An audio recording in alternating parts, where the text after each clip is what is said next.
कैसे हैं आप लोग? आप तो ठीक हो गए। आपको परेशान करने वाला कौन धरती को पैदा होगा? खुद हम परेशान कर लेते हैं। दूसरों को भी परेशान करके देते हैं। और आज बहुत सारी शुभकामनाएं राजन भैया को, ममता भाभी जी को। आज उनकी इस 25वीं सालगिरह के अवसर पर हम सभी आज उपस्थित हुए हैं।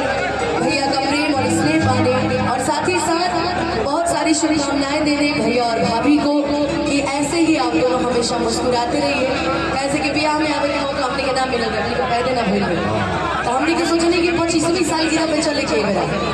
और बहुत सारे कलाकार आज इस कार्यक्रम में उपस्थित हैं। कुछ कलाकार कार्यक्रम करके चले भी गए और जो उपस्थित हैं सभी का बहुत सारा स्वागत, अभिनंदन मैं राजन भैया की तरफ से करती हूँ, क्योंकि ये भी मेरा परिवार है और राजन भैया एक बड़े भाई हैं, एक गार्जियन है हम सभी के लिए।